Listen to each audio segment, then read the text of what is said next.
Hola a tots. En el projecte que estem fent he demanat que fareu un plànol de desplaçament i n'hi ha molt de vosaltres que no enteneu el que és. Bé, intentaré explicar-lo en un exemple. Imagineu-vos que tenim que fer una taula.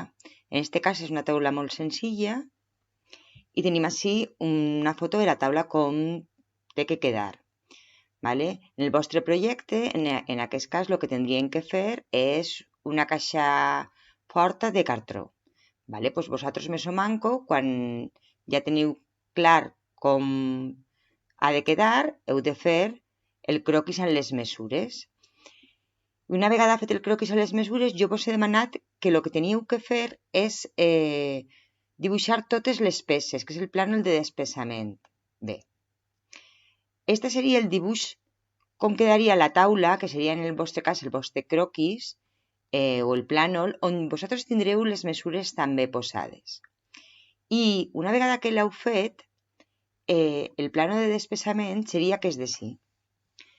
Tot això és de la mateixa taula. Què demanem en el plànol de desplaçament? Totes les peces que ha de tindre el projecte. En aquest cas, doncs, n'hi ha diverses peces que són iguals. Jo vos he demanat que si n'hi ha, com en aquest cas són les pates, són iguals, no fa falta que poseu els 4 dibuixos, sinó que poseu 1 per 4, com posa així en els cargols i en els demés elements que són més petits, que no fa falta que poseu o que dibuixeu 4 cargols o 32 cargols. Pues jo vos he demanat el mateix a les pates. A les peces de la caixa forta. Si vosaltres teniu que fer 2 peces que són iguals, doncs poseu per 2.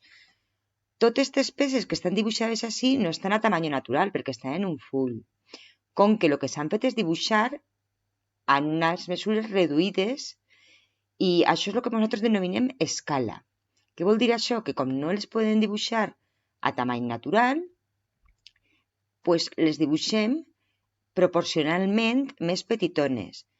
A lo millor, pues, 4 vegades més petitones que el que és el tamany natural, o 20, o el que ens faci falta.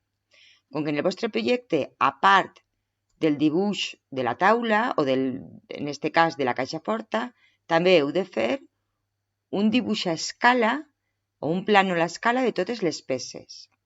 Si anem un poc més allà i ens fixem, realment el que estem fent és com si fos un full d'instruccions, perquè si mirem el que fa així, doncs, es comença a explicar-nos com muntar tota la taula. Ens diu els elements que tenim que juntar i les peces que tenim que juntar.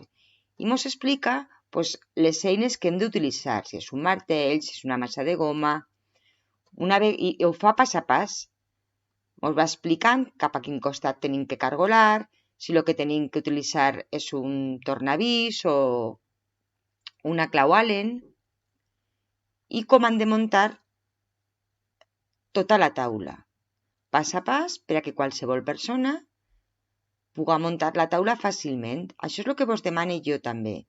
Vos demane, quan feu la memòria del projecte, en el que és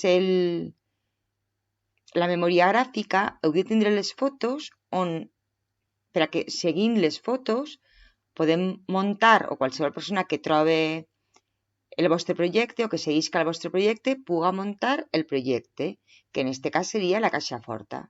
Espero que aquestes explicacions vos serviscan d'algo i si no, pues a classe qualsevol dubte m'ho demaneu. Moltes gràcies.